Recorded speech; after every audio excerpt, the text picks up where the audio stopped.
Coba bayangin deh, ada satu minggu di masa depan, di mana rasanya seluruh dunia lagi di ujung tanduk. Nah, di bulan April 2026, fondasi global kita, mulai dari politik, keuangan, sampai teknologi, semuanya goyang barengan. Hari ini kita bakal kupas tuntas, apa sih yang sebenarnya terjadi kalau semua pilar itu goyah di waktu yang bersamaan? Kita akan fokus ke periode waktu yang sangat singkat ini. Kenapa? Karena disinilah kejadian-kejadian yang kelihatannya acak, ternyata saling nyambung dan jadi bagian dari satu cerita besar yang sama. Nah, ini dia pertanyaan utamanya. Gimana ceritanya aliansi politik yang retak, pasar keuangan yang panik, dan perlombaan teknologi baru, semuanya bisa saling terkait dalam satu momen krusial? Yuk, kita mulai dari yang paling panas dulu, geopolitik. Oke, kita mulai dari retakan yang paling kelihatan jelas ya, politik. Ini cerita tentang gimana aliansi yang selama ini kita pikir paling solid pun, ternyata bisa pecah juga kalau tekanannya udah terlalu berat. Kutipan ini, wah ini menarik banget. Kenapa? Karena ini ngerangkum konflik diplomatik yang super tegang antara Amerika Serikat sama salah satu sekutu pentingnya di NATO soal perang Iran. Ini bukan lagi soal beda pendapat biasa ya, ini udah benturan prinsip yang fundamental. Jadi gini, di satu sisi Amerika minta dukungan penuh buat perang, titik. Tapi di sisi lain Spanyol nolak mentah-mentah, alasannya hukum internasional. Nah, keretakan ini nunjukin seberapa dalam sih perpecahan di dalam NATO pas lagi genting-gentingnya. Dan seolah-olah drama di luar negeri itu belum cukup, di dalam negeri malah ada bom waktu yang meledak. Ini nunjukin betapa rapuhnya keamanan, bahkan di tempat yang seharusnya jadi paling aman di dunia. Coba bayangin deh kekacauannya. Cuma dalam hitungan menit, acara paling glamor dan katanya paling aman di Washington langsung berubah jadi TKP. Ini bener-bener pengingat yang bikin kaget kalau ancaman itu nyata dan dekat banget sama pusat kekuasaan Amerika. Oke, dari kekacauan politik dan keamanan, sekarang kita pindah ke dampaknya ke duit. Kalau dunia lagi nggak stabil, orang biasanya lari kemana? Ke emas kan? Nah, kalau ini jawabannya mungkin bakal bikin Anda kaget. Pertanyaan ini penting banget karena nyambungin geopolitik sama keuangan. Biasanya nih ya, kalau lagi kayak gini, investor itu pasti langsung borong emas. Anggapannya kan safe haven. Tapi, di minggu itu, di April 2026, terjadi sesuatu yang aneh banget.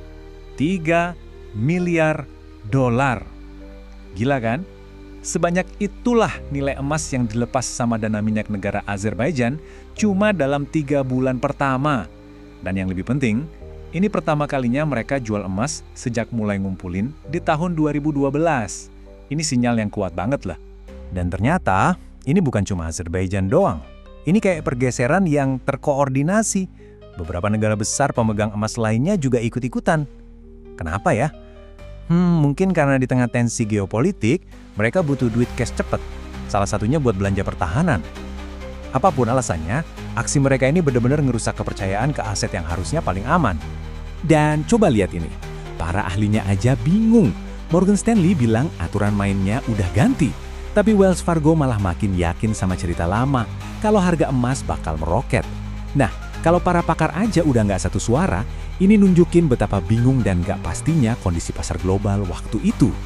Jadi pertanyaannya sekarang, apakah ini cuma koreksi pasar biasa aja? Atau jangan-jangan peran emas sebagai aset aman itu emang udah berubah total?